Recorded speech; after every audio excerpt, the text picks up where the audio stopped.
Hello friends, good morning. Sonai মানু ব্লগে তোমাদের সবাইকে ওয়েলকাম জানাচ্ছি। তো আজকে আমি চলে এসেছি একটা নতুন রান্নার রেসিপি নিয়ে। তো আজকের আমি বাড়িতে বানিয়ে ফেলবো খুব সহজেই চিকেন বিরিয়ানি। তার সঙ্গে বানাবো তোমাদের দাদাভাইয়ের যেহেতু তো চিকেন চাপও বানিয়ে দিতে হবে। তো এটা হচ্ছে 1 কেজি চিকেন। তো এর মধ্যে দেখতে পাচ্ছ মাংসটাকে আমি ভালো করে ধুয়ে নিয়েছি। তার মধ্যে আদা রসুন পেস্ট করে দিয়েছি, আর একটু হলুদ গুঁড়ো আর লঙ্কার গুঁড়ো, সামান্য মতো স্বাদ মতো একটু নুন, আর একটু সর্ষের তেল দিয়ে এটাকে আমি এখন ম্যারিনেট করে রেখে দিচ্ছি।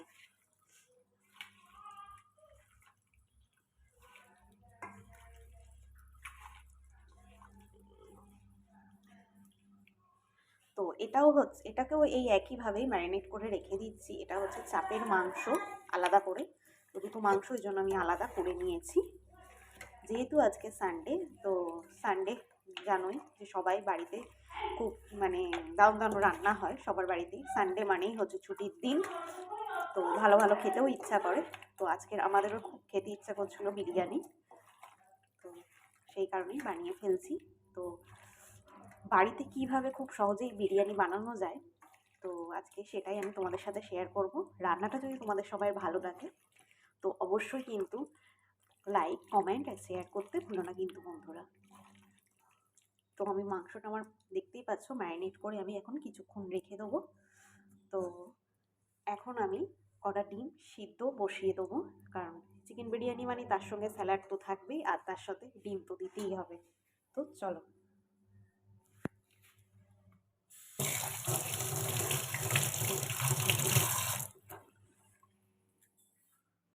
আর কি বলবো, রান্না করতে করতে ক্যামেরা আমি ধরতে পারছি না, তো তোমাদের কাছে সব কিছু আমি শেয়ার করতে পারছি না। তবে মুখে বলে দিচ্ছি যে কড়াই প্রথমে আমি তেল দিয়েছিলাম, আর পেঁয়াজটাকে ভালো করে মিক্সারে ভালো করে পেস্ট করে রেখে দিয়েছিলাম। তো সেই পেস্ট করার পেঁয়াজটা আমি তেল গরম হওয়ার পরে তেলের মধ্যে দিয়েছিলাম 1 চামচ ঘি দিয়েছিলাম, আর সাদা তেল আর সর্ষের তেল মিশিয়ে দিয়েছি। 4টে তেজপাতা দিয়েছি, শুকনো লঙ্কা দিয়েছি, এলাচ, লবঙ্গ এভাবে দিয়েছি। তারপরে পেঁয়াজটাকে ভালো করে আমি লাল লাল করে ভেজে নেওয়ার পরে যে মাংসটা আমি বিরিয়ানির জন্য যে মাংসটা আলাদা করে রেখে দিয়েছিলাম, সেই মাংসটাকে আমি তেলের মধ্যে ছেড়ে দিয়েছি। তো এটা এখন আমাকে অনেকক্ষণ ধরে কষাতে হবে।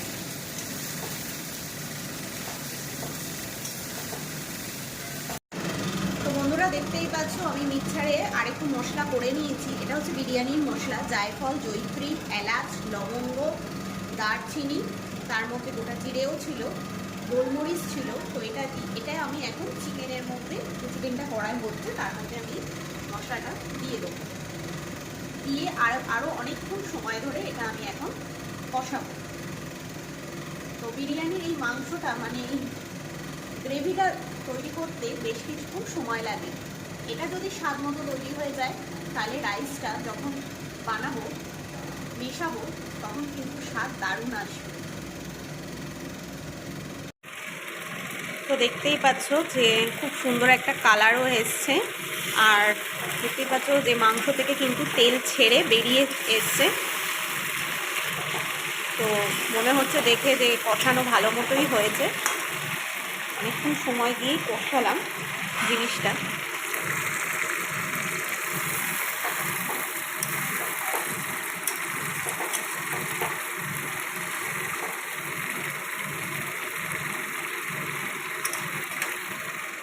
তো এই বাটির মধ্যে আমি একটুখানি গোলাপ জল স্বাদ মতো আর একটুখানি কেওড়ার জল নিয়ে নিয়েছি। এটা এখন আমি চিকেনে অল্প করেই দেবো, বেশি দেবো না, কারণ রাইসটা যখন আমি মেশাবো তখন ওর মধ্যে দিতে হবে কিছুটা মিশিয়ে।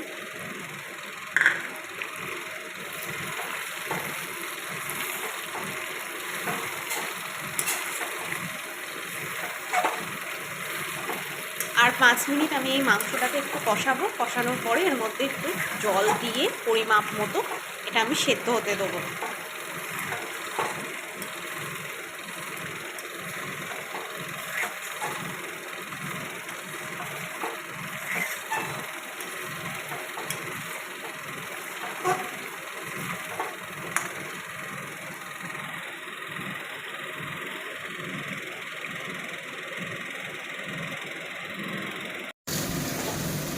তো মাংস কষানো একদম কমপ্লিট বন্ধুরা। তো এবার আমি চিকেনটাকে একটু সেদ্ধ হতে দেবো। তো তার কারণে দেখতে পাচ্ছ আমি পরিমাপ মতো একটু সামান্য গামলায় জল নিয়ে নিচ্ছি। তো এই জলটাই আমি এখন কড়ায় দিয়ে দিচ্ছি। তো বেশি দেওয়া যাবে না, কারণ খালি শুধুমাত্র আমি দেবো এই মাংসগুলোকে একটু সেদ্ধ হওয়ার জন্য। আর গ্রেভিটা যাতে খুব সুন্দরভাবে হয়, তেলটাও যাতে থাকে,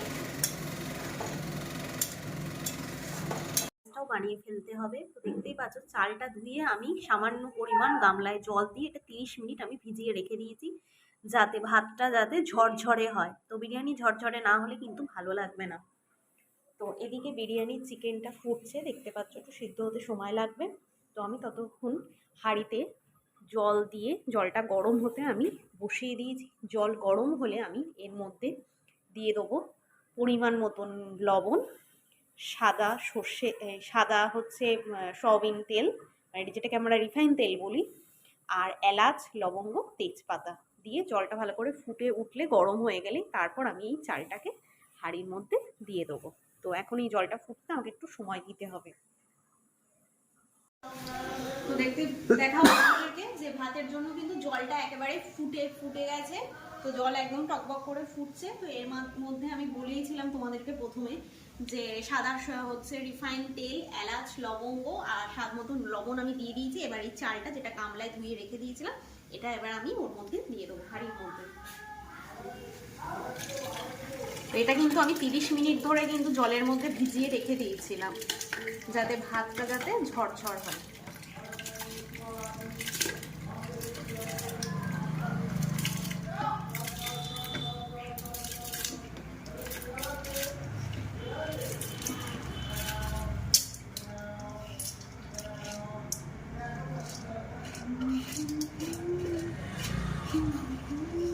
তো বিরিয়ানিতে আলু যদি নাই দিই, আলু আর ডিম, তাহলে বিরিয়ানি হবে কি করে?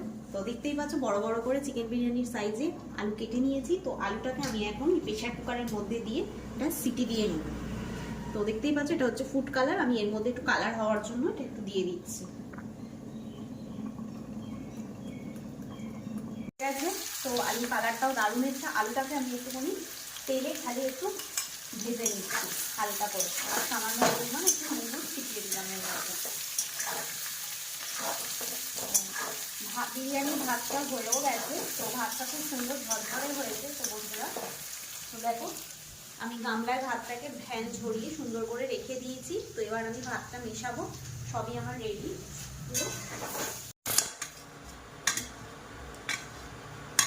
তো মাংস দেখতেই পাচ্ছ, বিরিয়ানির মাংস হয়ে গেছে। তো খুব সুন্দর একদম তেলটা বেরিয়েছে, দেখতেই পাচ্ছ। রাইসটা যখন আমি মানে সাজাবো একটা দারুণ কালার আসবে একদম। তো আমি এর থেকে গ্রেভিটা আমি আলাদা করে রাখবো, আর চিকেনগুলোকে আমি আলাদা করে নেবো, যাতে আমার রাইসটা হয়ে গেলে ভাতটা তৈরি করতে সুবিধা হয় যাতে। হাঁড়ির মধ্যে ঘিটাকে দেখতেই পাচ্ছ একটু গরম করিয়ে নিয়েছি ভালো করে। তো এর মধ্যে আমি ঘি দিয়ে ভালো করে সুন্দর করে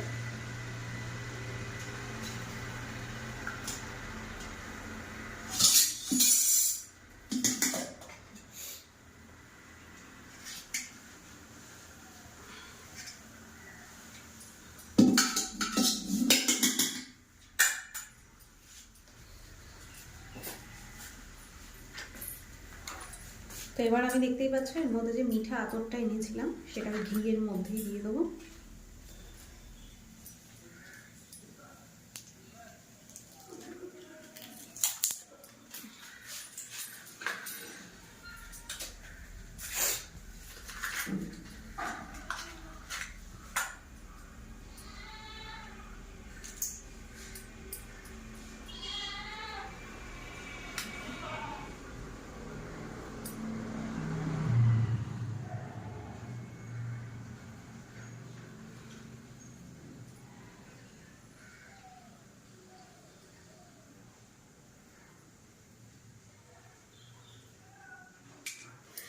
দিয়ে দিয়েছি।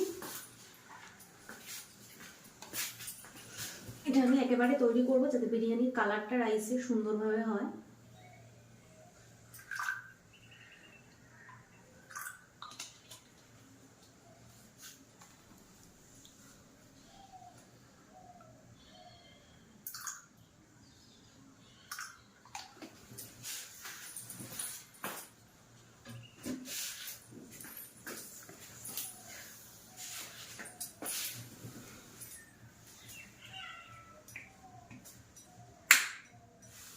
সামান্য পরিমাণে দিয়ে দেবো এর মধ্যে একটু কালার।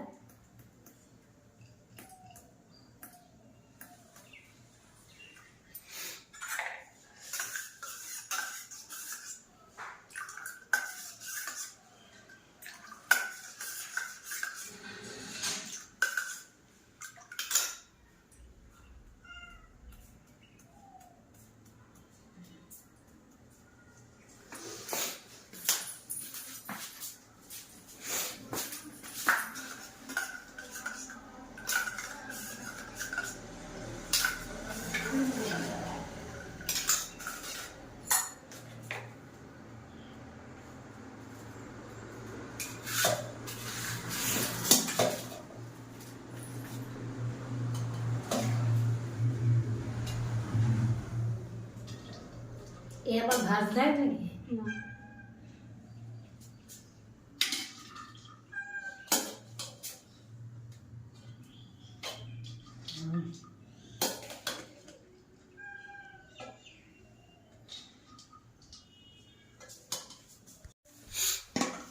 তো এবার যে গ্রেভিটা আমি আলাদা করে রেখে দিয়েছিলাম, তো ভাতের মধ্যে দেখতেই পাচ্ছ দুটো আলু দিয়েছি। এই ভাতের লেয়ারের ওপরে এই গ্রেভিটা আস্তে আস্তে পাশ দিয়ে ছড়িয়ে দেবো।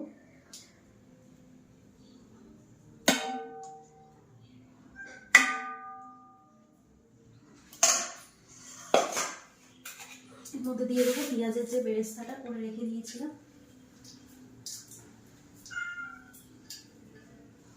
সেটা, আর এই সুন্দর যে কালারটা বানিয়ে রেখে দিয়েছিলাম সেটাও একটু আমি দিয়ে দেবো ছড়িয়ে।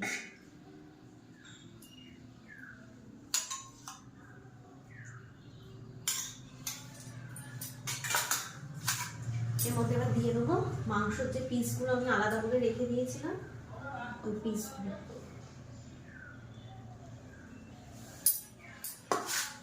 তো এই লেয়ারটা হয়ে গেছে কমপ্লিট। এর উপরে আবার আমি ভাত দিয়ে দেবো।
একদম এই হাঁড়িতে, তো তোমাদের দাদা ভাই এই আটার এই লেয়ারটা করে দিয়েছে। আমার বিরিয়ানির হাঁড়ি একদম রেডি। তো আমি 30 মিনিট মতন একদম লো ওভেনে দিয়ে গ্যাসে রেখে দিয়েছিলাম। তো এবার খালি হচ্ছে খাওয়ার পালা। আর এদিকে সাইডে চিকেন কষাটা হচ্ছে, এটা হয়ে গেলে সবাইকে পরিবেশন করব। তো আজকের রান্নাটা তোমাদের কেমন লাগলো বন্ধুরা, তোমরা অবশ্যই কিন্তু লাইক, কমেন্ট অ্যান্ড শেয়ার করে নিন। রেসিপি বিরিয়ানি একদম হয়ে গেছে, পুরো রেডি। তো থালায় সার্ভ করে দিয়েছি, তার সাথে স্যালাড, ডিম, চিকেন, আলু সবই রয়েছে। আর তোমাদেরকে আজকের হচ্ছে যেটা আমি চিকেন যেটা চাপ করেছিলাম সেটার ভিডিও লিঙ্ক আমি দিতে পারিনি, অন্যদিন দেবো তোমাদেরকে। তো এই হচ্ছে চিকেন চাপ। তো আজকে দুপুরের লাঞ্চ ছিল আমাদের চিকেন বিরিয়ানি, তার সাথে চিকেন চাপ। তো কেমন হয়েছে অবশ্যই বন্ধুরা তোমরা সবাই জানিও কিন্তু প্লিজ।